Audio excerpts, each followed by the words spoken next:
all the sciences of creation, we have the power of God. And well, that's just not, you can't be as strong as a creator, right? So that makes sense, spread everybody out so that way the mistake from the pre-flood days doesn't happen again. Because I believe that before the flood, everybody was one language, as it said they were. After the flood, when the Tower of Babel happened, and then they were all separated. Well, before the flood, then that means that they were all still one language. They were all still one mind. And they all gained great power and did these great things. Atlantis, pre-flood. The amount of incredible things that we heard about Atlantis and Thoth and the stories from the Emerald Tablets and whatnot. Well, that was pre-Diluvian. That was one language, one perfect. And what happened to them? Well, their hearts grew dark. Their power grew too great. And they just, either God got angry and flooded the world and got rid of them, out of, repentance. But God is perfect and God can't repent not. So that doesn't make sense. Now, what makes sense is they came across a power, from the powers of creation that they didn't understand. They utilized it. And what happened was they had actually induced a flood themselves upon the earth. And the flood waters did not recede far enough to show this land again. This land it's still underneath water. The land itself didn't sink into the water. The water rose above the land, and when it receded, it didn't recede all the way. It didn't recede back to its original level. No, it stayed high. So whatever they did, they back in the pre-Diluvian days, if they busted open some kind of floodgate or something, whatever they did, it wasn't good, and it's still to this day here. So after the flood, when they separated everybody, I believe that was the time when faith was created. I believe that was the time when people took upon their personal perception, because now everybody has their own language. Everybody's confused. They don't have the memory of each other anymore. Everybody became confused as to who was who, and they all left with those with their same language, and they all went their own directions. Biblically speaking, it doesn't give a whole lot of detail about it. But from that point, I believe that each individual nation, each language that got separated, created a nation out of themselves, and each nation had their wise men or priests. And these wise men and priests were granted a singular knowledge out of this wisdom, out of this creational science, a single knowledge that their entire faith system is based off of. So if you look at the Egyptians, they had electromagnetism, like down to a T. They had it to a T, period. India, you look at the Hindu, they had vibration down to a T. Like, the hums, the music, the vibration, everything, they've got it down. You look at Asian culture, they've got energy down to a T. They've got full energy, full control, chi, all of that to a T. You look at the Celtics, they've got force down to a T. You can see it within the knots. The knots show the force of energy, how energy moves, are in those Celtic knots. They move just like that. Each one of these religions, faith-based systems, have a knowledge of sacred, ancient, creational science. And the way that they were able to save that knowledge, so that way it lasted and existed throughout all time, and no wars could destroy the knowledge cannot be lost because it cannot be actually destroyed, was by creating a faith system based on that knowledge. And their faith system, and I'm not just saying that every single faith system is just a lie and it's just based off the knowledge, because everybody, once again, derived from one solitary place. Correct? Yeah, correct. Okay, cool. Now that we all agree, that's great. So I'm not going to sit here and try to split hairs as to, who's right and who's wrong. If everybody stopped putting a name and a face to God, we would all agree on faith. Period. Don't put a name and face to God anymore, and we'll all agree on faith. Why? Because when you're past that point, my God's greater, my God's better, this God, that God, this God. Well, there is no that God, this God, that God, this God, because God doesn't have a name or a face, and everybody recognizes that. So now God is this singular, universal, all-known, powerful being that we just don't understand, and we're not going to try to, because God is sacred. So who are we to try to understand it? No. Instead, let's utilize what he gave us. He gave us our minds. He gave us our brain. He gave us our free will. And with that, we're able to use these sciences and use this knowledge in the way that we already have. much like you guys have seen yourselves. I mean, some of the incredible stuff that we can do today. But the difference between the ancients and us today is the ancients were able to tap into everything that we could do today and so much more without destroying nature. They didn't need to go out there and create all these unnatural chemicals, all these unnatural plastics and elements that they shouldn't be, because they're unnatural. They're poisonous. They're not good. Back in the past, the ancients didn't do that. They fully harnessed everything that they knew about that was right here. Right here. So that's pretty much my deal on, symbolism. That it connects everything. Symbolism itself connects everything. If you follow it back, I self-taught self-taught in a couple different, reading and writing different languages. Not very good at translating them, but I got Google for that, Yeah, yay me, It sounds like a millennial right there, right? You got Google for that. But I taught myself how to read and write 2 languages in less than a week. So Google this. Anyways, Coptic and Arabic, I decided to be my first 2 languages I wanted to learn, because Coptic and Arabic are 2 languages that every other languages stem from. Besides that, I'm going to teach myself Hebrew, Greek, Chaldean, and Latin. With those 6 languages right there, you have the keys to language itself. You can speak any language, understand any language, write in any language, read in any language, if you have those 6 right there. Sounds like a lot, because everybody's like, oh God, Spanish class was enough as it was. Well, me personally, I could find somebody else to translate it. But if I can read and write it, I'm doing pretty good. At least I think so. So I did that in order for me to go back and look at some of these ancient texts myself, without any, BS interpretation between it. Somebody trying to correct somebody else's punctuation, when everybody knows that even a single jingum, in a word back in the day, can completely change the entire word. So with none of that, I want to do direct translations and then find somebody else that actually speaks the language, so they can tell me what it says in English, directly. May not make a whole lot of sense, but it's not for me to say. That's where the interpretation comes from. You read something that doesn't make a whole lot of sense to me, well, that's because it's not originally in English, so why should it make sense? Okay, you're right, it shouldn't make sense, but since I don't speak Hebrew or Latin or Chaldean, I only speak English, I got to figure out how to perceive this in a way that I understand without screwing anything up. It's not the easiest thing in the world, but it's super fun, because you start learning a lot of really, really cool stuff, especially when it comes to the ancient stories and culture, stuff like that. I look at the Egyptians now, and I don't see these pharaohs and all this stuff and this just hate and whatnot. No, I see it's incredible, what they did back in the day. And everybody says, pure slave drive. No, Egypt wasn't like that. No, I'm sorry, but it wasn't this hardcore, horrible, disgusting, nasty, Holocaust type slave driven place. No, the people there lived there because it was the most grand place around ever, period, and they wanted to continue to build on it and be citizens of it. Yeah, there was oppression just like there is today, except back in the day they didn't have the laws like we did today. So yeah, they whipped the hell out of you, and yeah, you got flogged, and you might have gotten killed for certain things and thrown in prison and whatnot, because they just weren't as civilized, and I put that in serious quotes, like civilized as us today.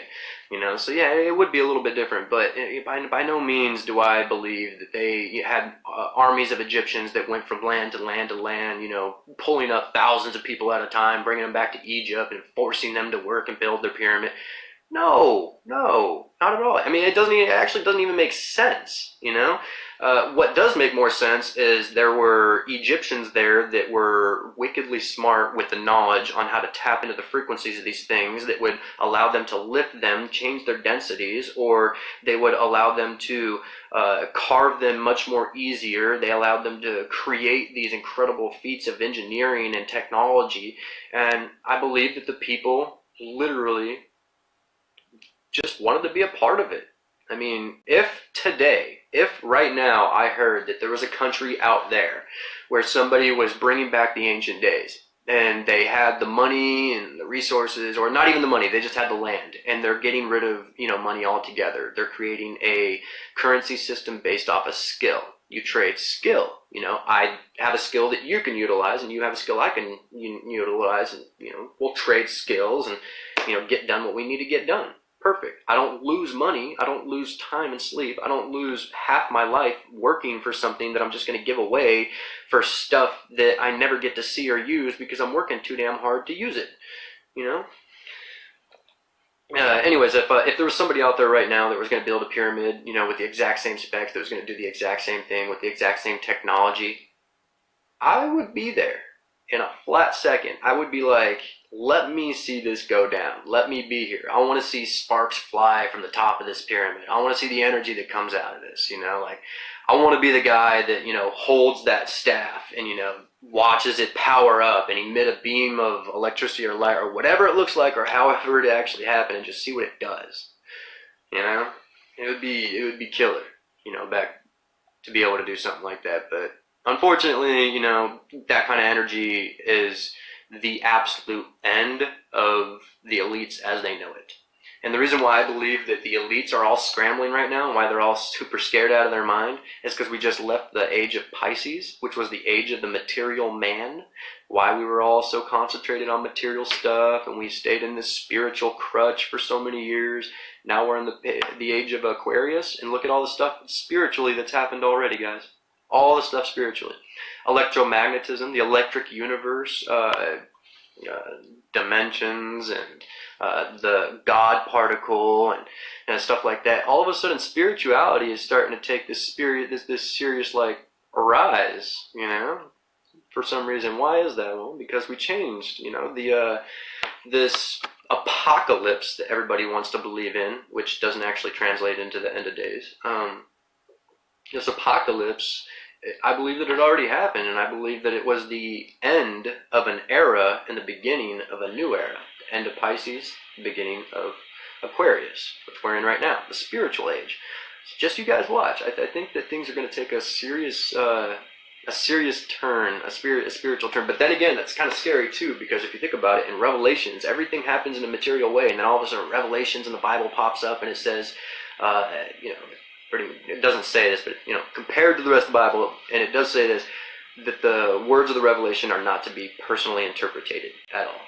So when you read Revelations without any personal interpretation or any interpretation whatsoever, all of a sudden it gets wickedly like fantasy, sci-fi, hardcore spiritual. We've actually got dragons, coming back to life. We've got a third of the stars of the heavens being ripped apart. We've got monstrous beasts that look like locusts with tails of scorpions. It says there's no personal interpretation, and I totally get it. I totally get some people are going to say like, oh, there's helicopters and and then there's the Stinger missiles and stuff like that. But I'm like, well, that sounds a whole lot like personal interpretation to me, So when you don't personally interpret it and you actually read it as is, it sounds a lot more spiritual. And now that we're no longer in the material age and we're now in the age of Aquarius, aka the spiritual age, sounds like that kind of stuff, is going to start becoming more of a everyday thing, more of a normal thing, It's not going to be something that's questioned so much. It's just going to, of course, not right off the bat, not right now. I'm thinking more towards, the future. And I'm going to have a few lovely people that are going to message me later, future doesn't exist and whatnot. And I could say, sure, that's absolutely true, but then again, I think it's BS because plenty of people have predicted the future, seen the future, and I believe that everybody has a small bit of precog in them when they dream. Because think about it, you're having a dream, right? And this is hypothetical, but you're at your friend's house, and then all of a sudden, like out of nowhere, your dream just shifts, and now you're on a train for some reason. It doesn't click in your mind because you're consciously in your dream and not in reality with a logical brain. So you're at your friend's house and all of a sudden you're on a train, and it doesn't make any sense. But all of a sudden you wake up because in your dream you start hearing the train horn, and then you wake up and your freaking alarm is going off. Well, Subconsciously, your mind knew to create a scenario of a dream in your mind that would lead up and perfectly match that alarm clock going off. Precog right there. Everybody's experienced it. I've experienced it. You've been in your dream, all of a sudden mama's calling you to wake up, but in your dream, it's really, your school teacher trying to get you to pay attention in class. So you wake up and your mom's calling you, you're like, whoa, that was weird. Because your brain purposely created a scenario dream that would match that time of being waken up. I mean, an alarm clock, I could get how some people can argue, well, subconsciously you know the time that's going to happen. Well, what about somebody calling your name like I just said? How does your dream know that they were going to call your name at that time? And call your name, and maybe not your sister's, your brother's name, if you have, brothers and sisters that live with you too. So everybody's got a little bit of precog in them. We have minds that are just beyond what we can possibly imagine right now because nobody's there yet. I mean, our whole lives, starting from education, we get into class and your teacher goes, which hand are you more comfortable with? Well, my left hand, or my right hand. And you're like, oh, okay, well, that's the hand that you need to use. Okay, I don't want to spend too much time teaching you both hands. It's take too much time. Okay, well, now you're taking away from one of the sides of my brain here. I mean, you're learning everything with the right side of my body going right dominant. I'm, beefing up the left hemisphere of my brain. Well, what about over here? What about what about my creativeness? Just logic? I like that, but I want creativeness too. So, then you got the ambidextrous people, they're able to do everything, perfectly fine and whatnot. And if you actually do studies on it, which other people already have, people that are ambidextrous compared to people that are just left or right-handed, their reaction times are a lot faster. Their memories are a lot better. They have overall longer lifespan. They are healthier. They have a smaller amount of genetic disorders in their family history and stuff like that.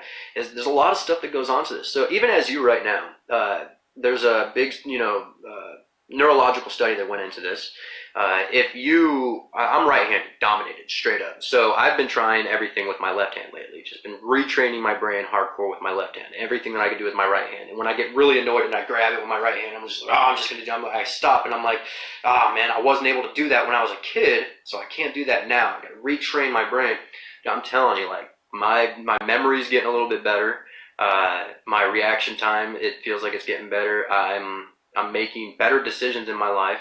I'm no longer making split, chance decisions and stuff like that. I'm no longer just immediately going, like, oh, that sounds cool, good, go to do it. No, now I actually think about things. I think thoroughly before I do things. And I don't know. I feel like there's just a major difference from just utilizing one side of your hemisphere compared to try to utilizing the entire bit. I mean, why do you think they say you can only use 10 to 14% of your brain power at any given time? Well, it's because they only allowed you to use so much of your brain power at any given time. So you don't utilize the muscle, then of course the muscle won't grow and you won't be able to utilize it like you would the one that you did feed. So, little something for you guys. Just do what you can and try to start retraining that other hemisphere of your brain. You've been right-handed your whole life, you've been logical your whole life and all that stuff. Start, teaching your left hand, start trying to get more creative about stuff, thinking about things in a much more different aspect. Look into retroductive reasoning. It's a lost art of reasoning. It needs to come back. Everybody goes based off of deductive reasoning and stuff like that, but there's always room for fault, whereas retroductive thinking is like outside of the box thinking. It's the thinking that allows philosophers and scientists and people to make groundbreaking, moves in life, is that retroductive thinking, because they're not thinking on a normal lines. They're not just thinking, 1 plus 1 and 1 plus 0 and stuff like that. No, they're thinking, well, technically 1 and 0 are not numbers. That's why that's one of the main reasons why they're chosen as binary code, because 1 and 0 technically are numbers. Think about it. Numbers is a multitude of things. Numbers, is multiple. So if you only have 1, you don't have any numbers because you just have the 1. So there's only the 1 that exists, so numbers don't exist. But as soon as you have 2, boom, well, now you have numbers because you have 2. So 2 is technically the very first number. Technically. So that kind of thinking is retroductive thinking. So just a small example, something that I've been working on is as well. Start studying etymology. Etymology, study of words and how language came to be. That right there will pretty much drive you so much further in life. Good buddy of mine, Jay, from the Sun and Moon Group, and Santos Bonacci, both of them, etymology, on point. Like, on point. Somebody's here says, learn as much about your body as possible. Absolutely, 100%. Anatomy, biology, so incredibly important, you have no idea. Did you guys know that the hair, all of this right here on the outside of your body, connects you to the rest of the world outside of your body? Your nervous system connects your brain to the inside. You're fully connected on everything. Your brain is fully connected without you even having to do anything. Your hair is connected directly to your nervous system. So your hair is your nervous system, but on the outside of the world. The true reason why people in Jamaica grow dreads, it's not because it's a natural lifestyle, you know. It's not because it looks cool, because it's not my partake. Some people love it, so I'm not going to go there. But you know, it's not for any of those reasons. It's actually a very practical, very real reason.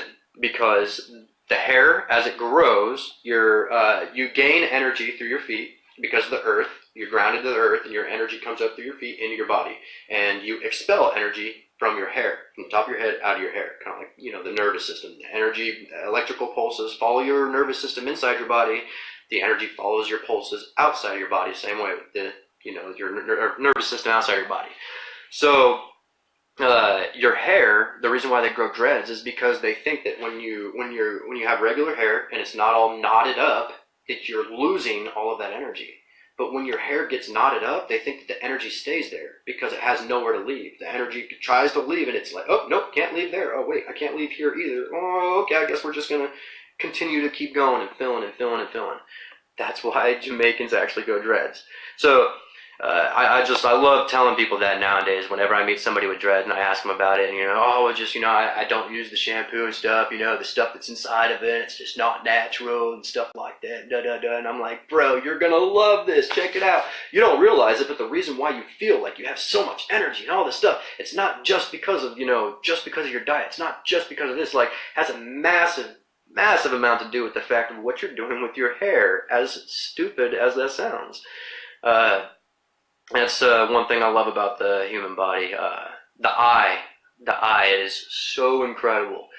There's no such thing as the speed of light, because light doesn't really actually travel. See, energy travels and then hits something. The energy hits something, transfers energy into that, called electroradiation, and we see a momentary luminescence from that right there. So electroradiation. So light itself doesn't actually move. We're just seeing the reflection of the energy, which we know as lux, which is non-vibratory, pure light, compared to the lumen, which is vibratory, non-pure light. We live in that spectrum. Unfortunately, you got your light spectrum like this, right? And you've got your phi and your pi. Well, your phi would be on the radio side, a little bit lower over here. You got your pi on the gamma to cosmic side, infinite, right in between, about that much right there, compared to this. That much. That's what we experience. That's the light spectrum right there. That's from blue to red. That's it. That's also the material world that we get to experience. That's right. Much like the internet is like a glacier or a iceberg, we only experience 10% of it. The rest of it is called the darknet. It's the unseen. Same thing with the regular world. We experience that much of reality, and the unseen is like that much. You've got the phi over on the lower end, where you've got your more lower vibratorial energies, stuff like that, more material and stuff. And then you got your higher energies, the gamma to the cosmic, your pi, on your pi side. Does that make more sense? The higher you go, infinitely into the light, infinitely into the lux, pi, infinite. Yeah. Anyway, just a couple of things. I was going to go live a few hours ago to ramble about all this different stuff. I actually ended up going upstairs and talking to my best friend's brother for a while, and just talked his ear off for like 45 minutes, and then just immediately I was like, I definitely should have been live. I don't know why I'm not doing this live right now, because I had it really going to all sorts of stuff, talking about all of my theories and mostly symbology, stuff like that, the technology from the past, the Ankhs, the Caduceus of Hermes, all the technology that they utilized and used. This stuff to me is really important. I do got to say though, if you guys are going to start looking into this kind of stuff, symbology a lot more, because it's a lot more interesting. If you feel like you got a little bit more of a hold on it, like I do, I do got to give a word of wisdom, a cautionary warning that if you don't understand, you'll come across books like grimoires, codexes, stuff like that. Some of them are not good. They're really not. You got like the Grand Grimoire or the Gospel of Satan, stuff like that. The Necronomicon. You don't want to mess with them. You just don't. Like, yeah, they're real. The power within them is very real. You really can learn how to, speak a word and kill somebody in their tracks, and you really can learn how to find a hidden treasure. But guess what? You're selling your soul to it. Straight up, you're not doing good. It is absolute hell that you're going to walk into. Plain and simple. But there's also good ones, like the Codex of Abramelin the Mage, the Picatrix, the Black Play, the Black Pellet or Pele. These are a few ones that are pretty interesting, and if you start looking into them, you look at the symbolism. I'll get to that in a second, Sergio and Anuka. You get to the symbolism behind it, and you start reading it, and you start getting into it. I just want to say, before you try to practice any of it, if you are, and a lot of people are going to get really mad at me for saying this because, sorcery is bad, but guess what? There's something called magica, and there's something called ferica. Magica is what God created. God created all magic, so it's all good. Ferica is taking the knowledge of God, using it, and calling yourself divine. That's not good. That's bad. Creating bad energy, black magic, that kind of stuff. Necromancy, death magic. That's Ferica. Ferica. Pharisee. Pharaoh. Not good. All bad. Pharisee. Ferica. Get it? Pharisees being the false priests back in the day, like the Egyptian priests were known as Pharisees of the pharaohs because they did the evil magic. They did the same magic that, the staff of Moses was able to do, but the staff of Moses was much more stronger and much more greater. Why? Because the staff of Moses was magica. The Pharisees' staffs were ferica. Big difference. So before everybody gets mad at me for saying, hey, if you want to practice, do some research or listen to me, because I actually know a little bit about what I'm talking to do, especially when it comes to a lot of the people. And, call me ignorant, whatever you want, feel free to, but I actually do have an understanding about this because I'm not practicing any of it, because I realize that I don't know the time of day. I don't know the astronomical alignments. I don't know the correct materials. I don't know the correct directions, as in north, south, east, west, stuff like that. And I don't even know the directions in which, to do these things in the specific order. I don't know the correct symbols or the words to be said. I don't know how to pronounce them as well. So I don't practice these things. And I suggest that you don't either, because I guarantee that 100% of the people listening to this right now doesn't. And the reason why I say that is because the people that do understand this stuff, they would never do what I'm doing. Ever. Ever. Ever. Because there's societies out there that pay attention to this kind of stuff. And if you start releasing this kind of stuff to the public, you will die. Period. I mean, there's a reason why this is sacred knowledge, and it's been hidden and kept so secret and so safe for so many years, and wars have been started to steal this knowledge. There's a reason why it's sacred. Why, when you join a master mage or something like that, and they swear you to an oath of death never to release these secrets, and they make you write your journals and grimoires in a secret code that only you know, why do they do all that? Well, there's a reason. Me, personally, I'm that guy that's going to be like, I don't really care what the reason is. I just want everybody to have an equal chance, an equal opportunity to get the most out of what we were meant to be. We were created to be as great as we possibly could. And how could we be that great if the knowledge that was originally used to create us is taken from us and then only given to who others feel is right to?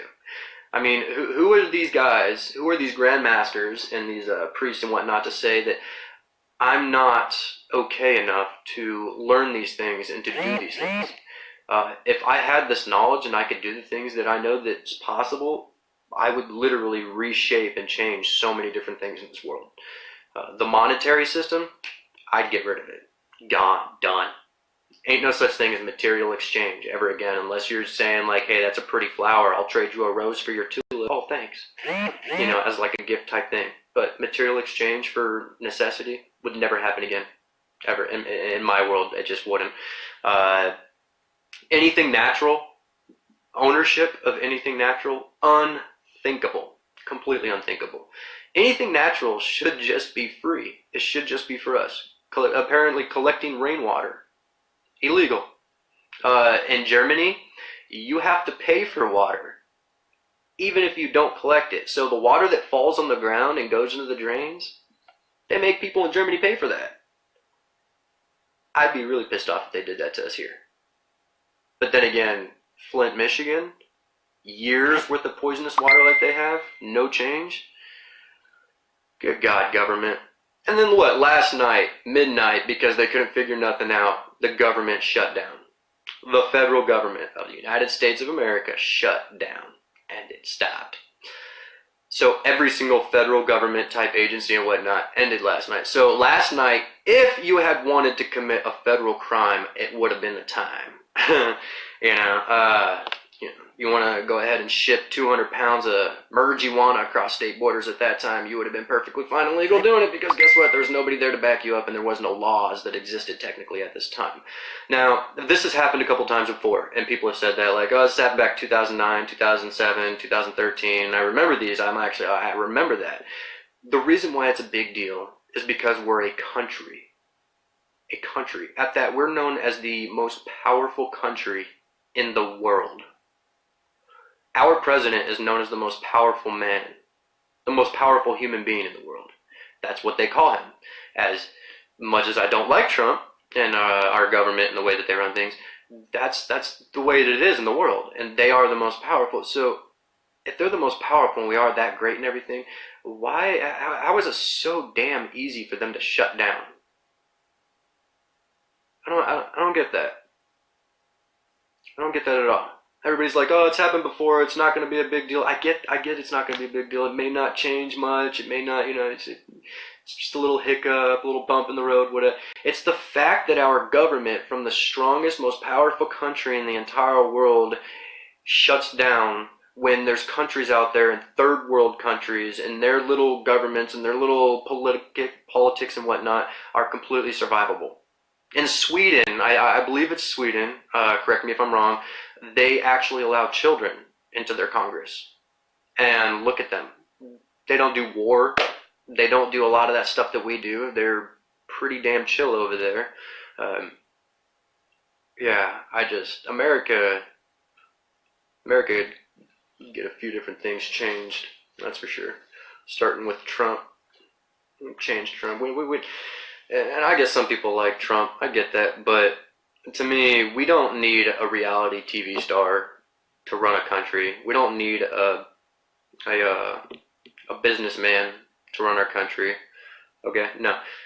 We also don't need a soldier. We don't need a soldier to be running our country either, because we don't need some, badass Marine brute going in there ready to just go take heads off. I know my little brother's out there going, hoorah, but hey, dude, we don't need that. Violence begets violence. Doesn't do nobody good.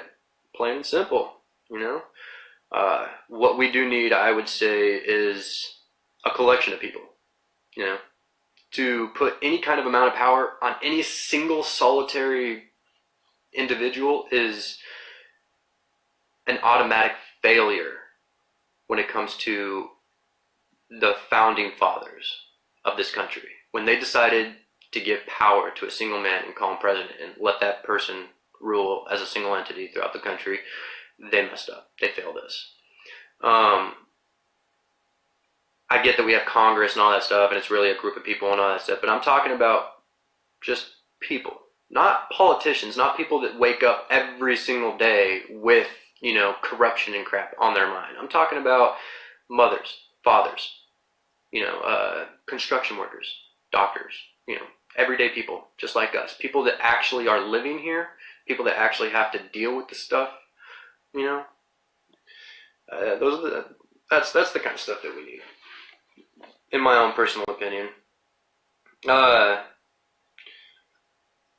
Yeah, I've been going on quite a bit about a bunch of random different stuff, my symbology and whatnot. I figure I'm still on, I'm still live, still a few people watching right now. I've got in front of me my current theories of everything. So, I could jump into that just a little bit, kind of skim through there. You got the theory of, oh, wait, hey, I don't want to be rude. Sergio, you asked me about the Anunnaki. The Anunnaki are closely, historically, they are, what is the word I'm looking for? How about this? I can't think of the word. Look up the Chaldeans. Look up the Chaldeans, aka the Anunnaki. So yeah, even history's got a lot of stuff like that all mixed up for us. I don't think the Anunnaki were pre-Babylonian, well, actually I can't say that. I don't think the Anunnaki are otherworldly. I'll say that. I believe that the Anunnaki were pre-flood civilization of people. That when the flood happened, I don't think the flood was worldwide either, honestly. There's no evidence to support that whatsoever. The flood happened absolutely everywhere in the entire world. All of the evidence actually points to the flood being centralized.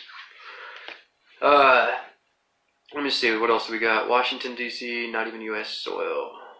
Yeah, true. That is actually true. That's District of Columbia.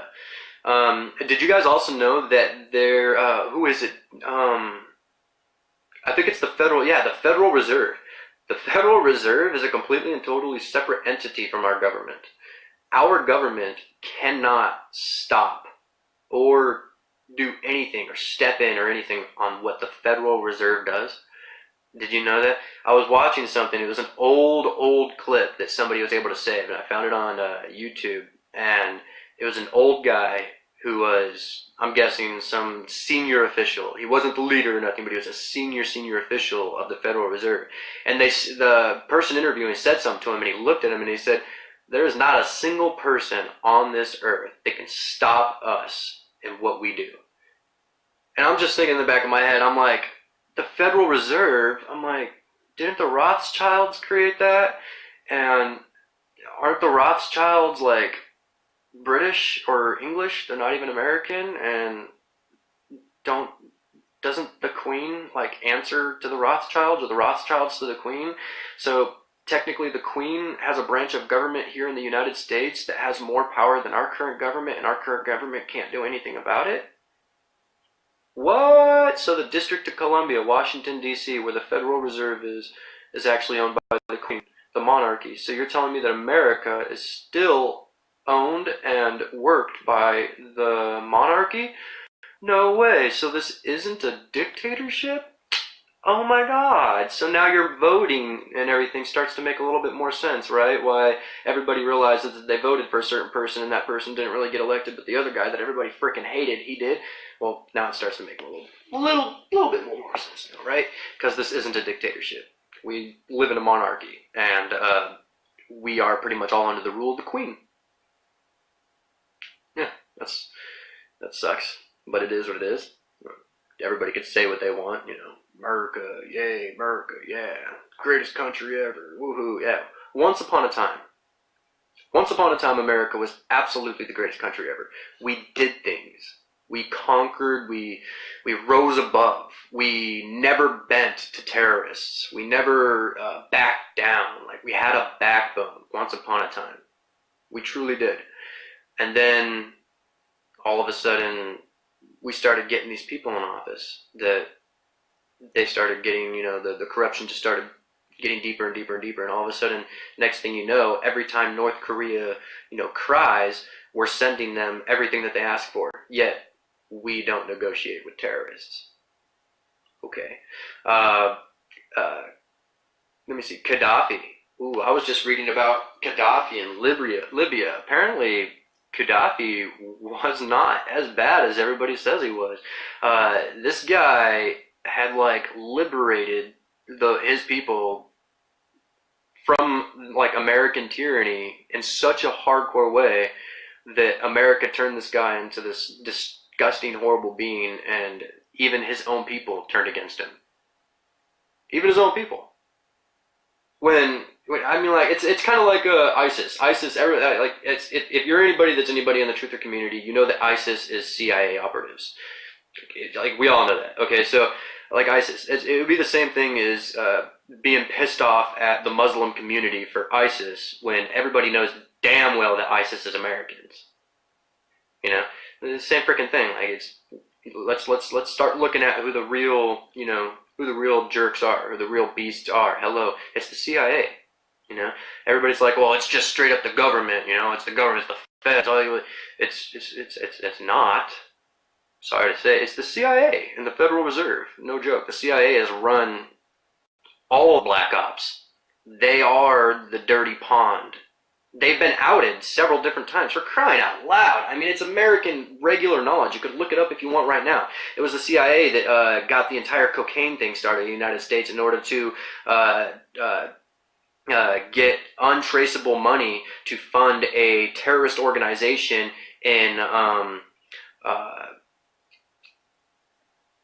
I forget. It's somewhere in Africa, and they needed to overthrow that ruler in that area in order for them to have resource rights there. So what did they do? They funded this terrorist organization by flooding America with drugs, so that way it couldn't be traced back to the government. So that way the guys that they helped throw the coup d'état, those guys now they're in charge of that area, and they say, hey, we love Americans. They gave us all the money and stuff we needed to kill our own government so we could rule. You can go ahead and drill here and take all the resources you want. No problem. And the American government is like, you're damn right it's no problem, because we would have came in there and done it anyways. But now we don't have to make a big scene about it. Now there doesn't have to be a war. There you go, CIA. Good job, guys. Jerks. Not just that, CIA, marijuana. Marijuana is the CIA's like brainchild on why it's a war. Marijuana before the CIA was a given ingredient in damn near all medication for pain. Damn near all medication for pain. There was cannabis indica, and all of a sudden the government stepped in and they were like, well, it's not cannabis indica anymore. We need to make it sound more sinister. But it's just going to be called marijuana. It makes it sound a little more minister. And this is for your etymology, guys. If you guys know etymology, you go ahead and step in on that one, because I know I've heard it before. But marijuana, you break that down pretty good, and it's not bueno. It's negative. So yeah, marijuana. That's another brainchild. Methamphetamines created by the German government to create super soldiers. Americans got their hands on it. CIA saw another good way to make some good Black Ops money. Yeah, man,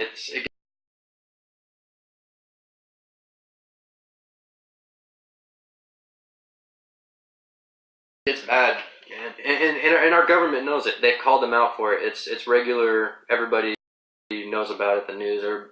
It's normal. And then at that, our own president, the guy that runs the country, once again, the singular man with all the power, the most powerful man in the world, he straight calls the CNN and all these news channels fake news. But they're still around. The companies haven't been disbanded. The CEOs and all the people that run the show, they haven't been arrested for propaganda and misinformation to the most epic possible level imaginable by creating hate and fear and terror. I mean, that's terrorist. Isn't that domestic terrorism? Aren't we supposed to defend against foreign and domestic terrorism? Domestic terrorism being, say, if a group of hackers hacked into the television system and showed up on everybody's television that, this was going down and or whatever was happening, and even if it was fake, if they were faking some kind of like country invasion, all of a sudden all this mass pandemic, this fear gets spread everywhere. People start doing stupid things out of fear, you know? They catch up with these guys, these hackers, and these hackers were just like, we were just putting on a show. What are you talking about? We don't understand. It was TV. Same thing that the news channels do. It's fake news, isn't it? Well, why are we getting domestic terrorist charges? Why are these guys still in office? Why are they still running TV and creating these fake news stories and stuff like that? You know? That's a reason. Because the president doesn't really run anything at all. Monarchy. Yeah, I originally started this video just to tell everybody about my symbol idea. That's, you know, my theory on symbolism.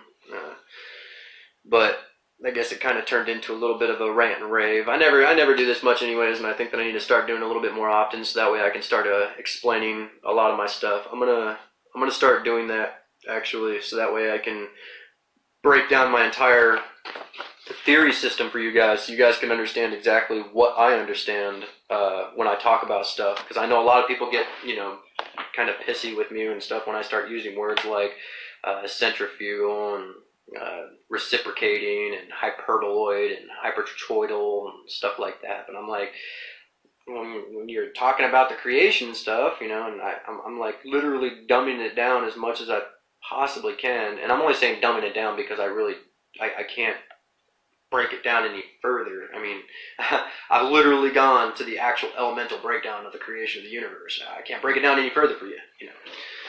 If I did break it down a lot further, which I've tried to do before, it actually bugged people more because I would go way off subject. I'd be sitting there explaining something and somebody would be like, well, what does that mean? And I'd be like, okay, well, that means this. Well, what does that mean then? Okay, so that means this. And that actually happens because this. Wait, what were we talking about before?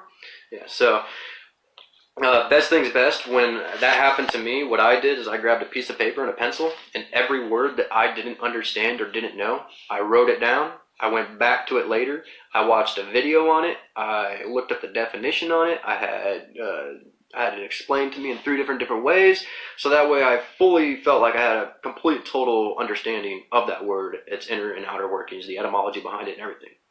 Then I would go back and I would reread or rewatch what I didn't understand at all before, and it would be as if, you know, I was talking to you guys like right now. Everything I'm saying you understand. There's no foreign language here.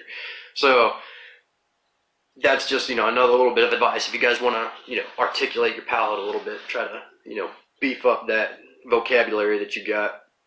It's a great way to do it. One thing, I hated it in school. Wake up, go to school, go to English class. First thing you do, open up your notebook, vocabulary section, go over the 20 words from last week and this and that. I hated that so much. But, you know, instead of doing that, every now and then I'll find a good word and I'll look it up. Just, you know, it makes me feel a little bit better about what I'm reading. I actually understand what I'm doing, what I'm reading. So anyways, I've got, you know, my theory of ether, what the ether is. I've got my theory of fire, what fire is, how it works, how it moves, why it is, why we see it, why we feel it. I got theories of light, three different theories, my own personal theory, Eric Dollard's theory, and Ken Wheeler's theory. Based off of Ken Wheeler, Eric Dollard, and scientifically, as well as Steinmetz, Heaviside. Let me see who else. There's a couple more people that I was looking at, but all these people combined, I kind of was able to throw together my own theories on light. I've got the theory of the creation formula, and which I actually just realized recently. I don't know if any of you guys have already seen it before, but I had a video about a creation formula, and it had something just like my little, you know, cool little poster board like this right here, except it was completely full of, like, you know, equations and all sorts of stuff. It didn't make any sense to anybody because I literally created it out of nothing, you know.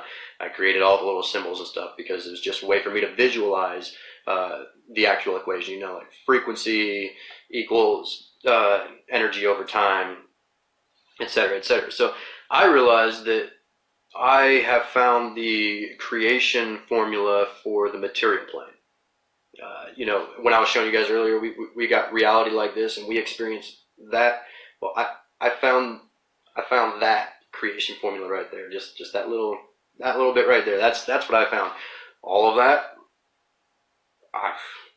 I'm still working towards it, guys. I'm still working really hard. That's when I start talking about magnetism and lux and pure light, non-vibratory plane. That's when I'm starting to talk about the Phi to Pi area that we don't live in.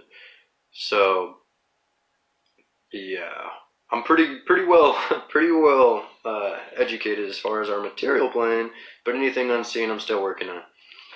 So, everybody knows what a vortex is, correct?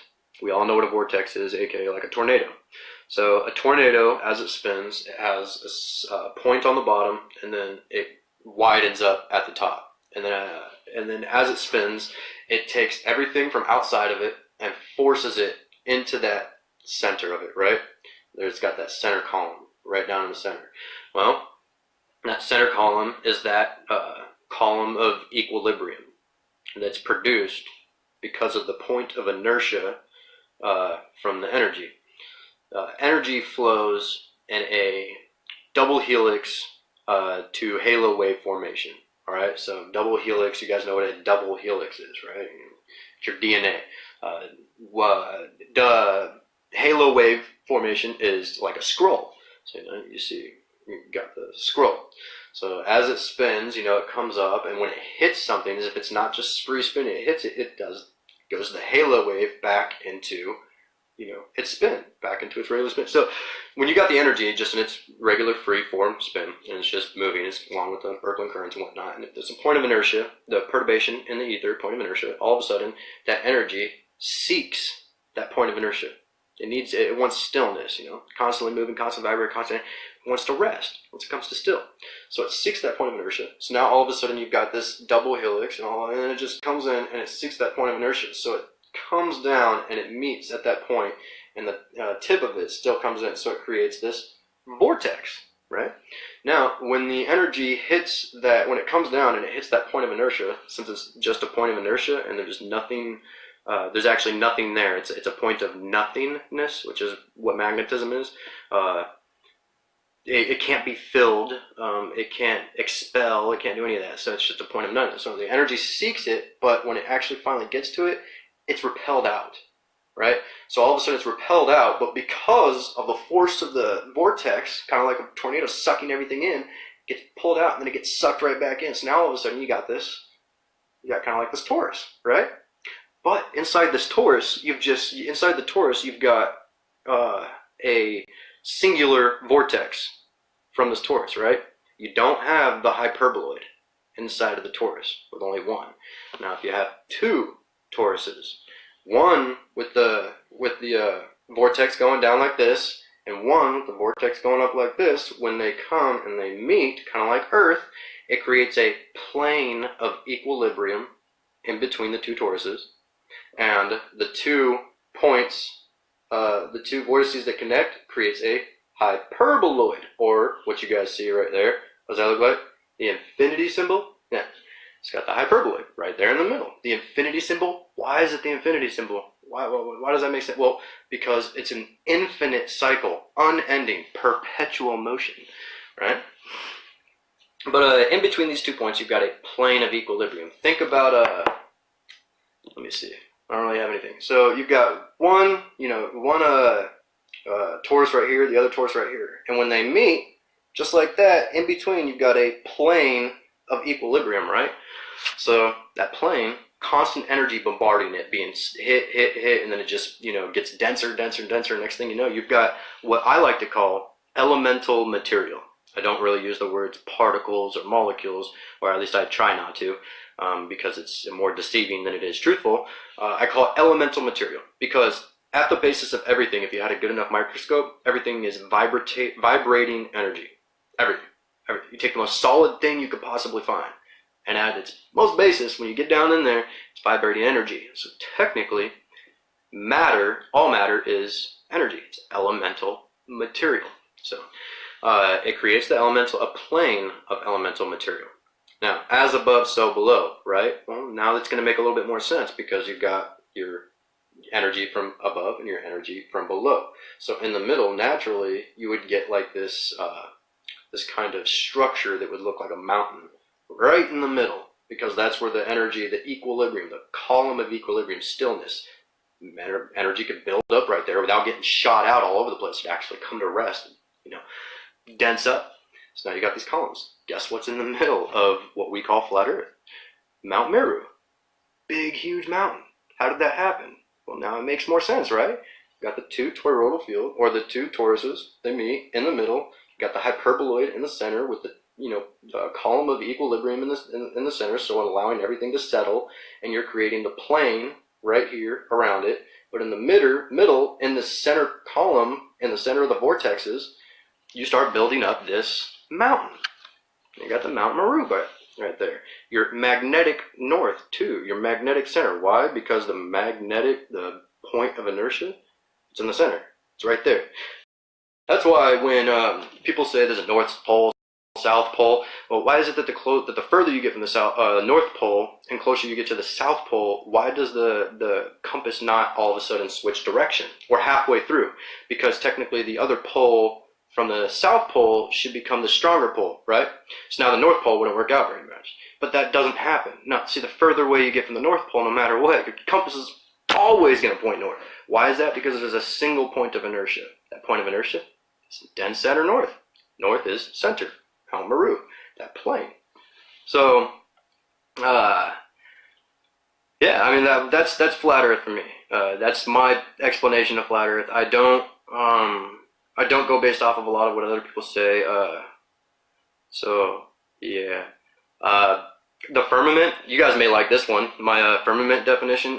If you've never heard of electrolysis is a science where you induce electricity into water, kind of like what I was telling you guys earlier about the wand and the magician and whatnot.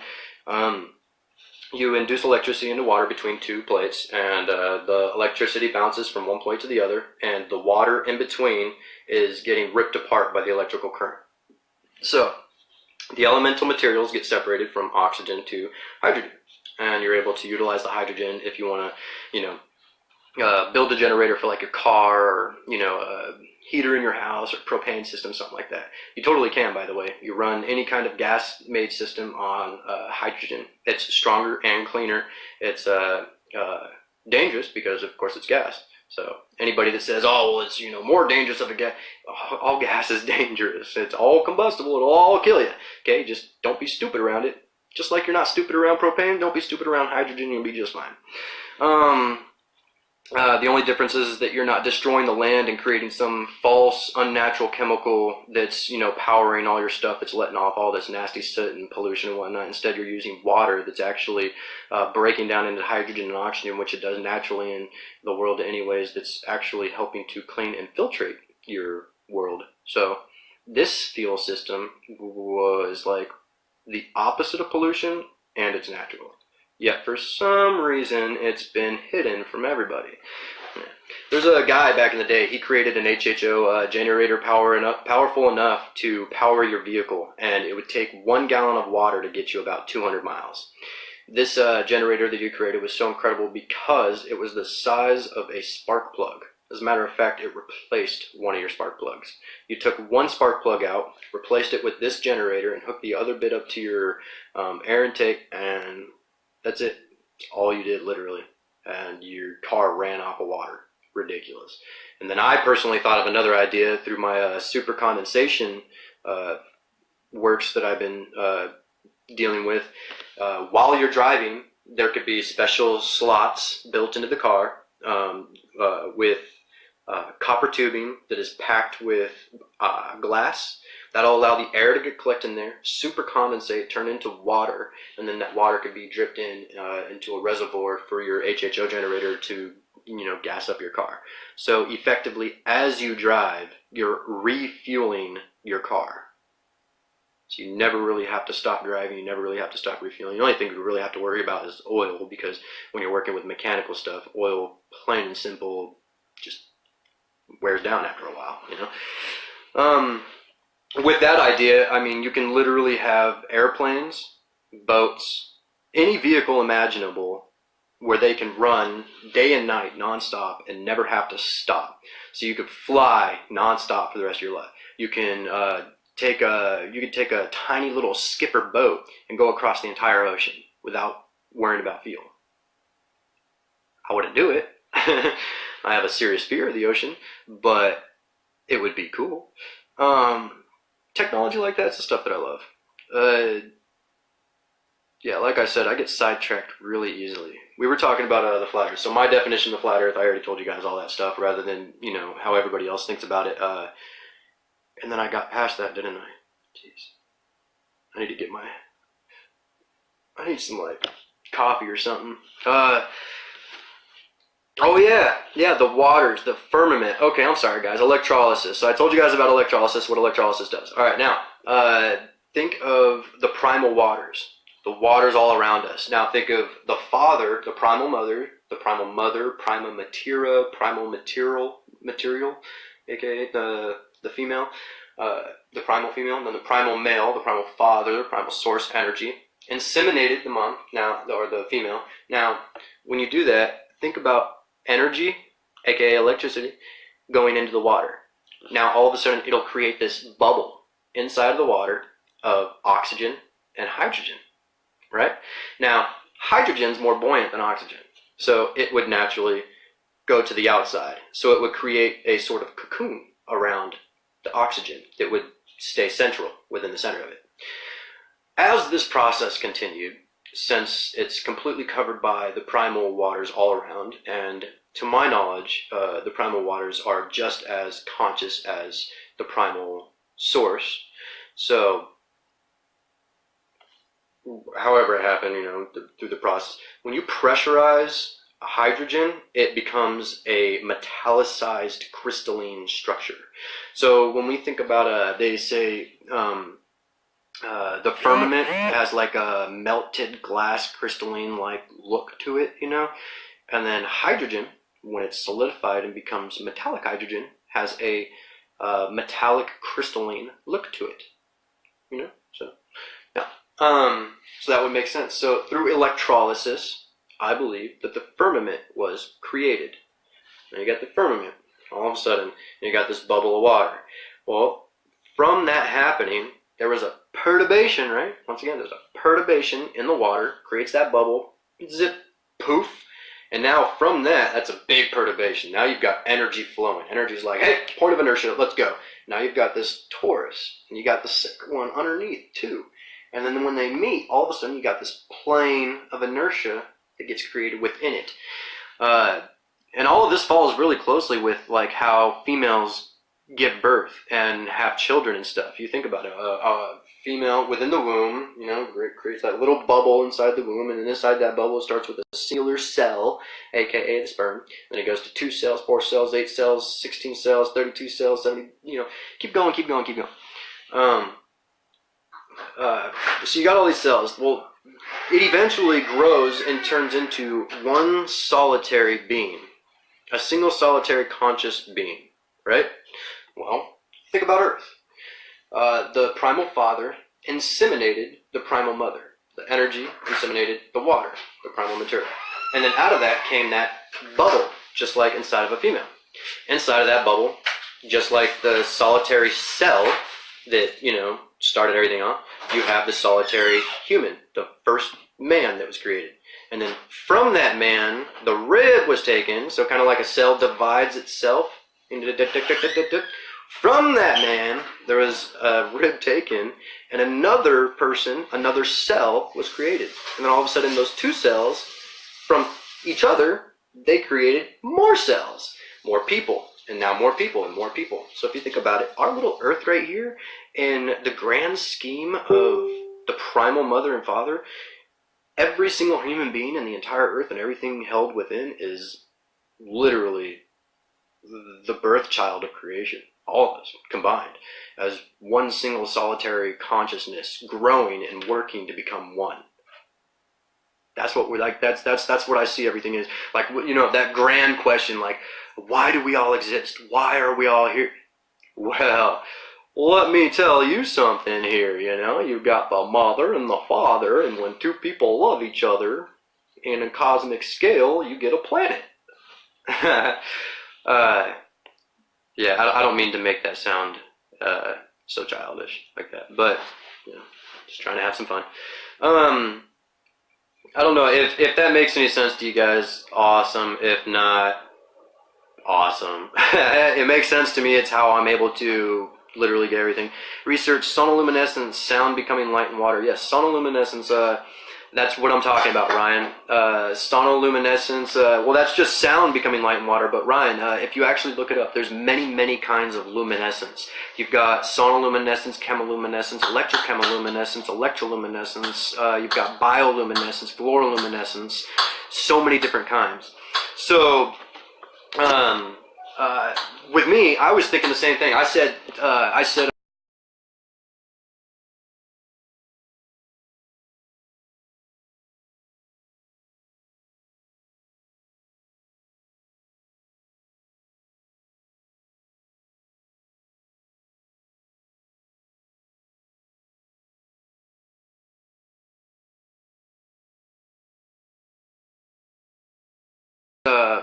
sonoluminescence at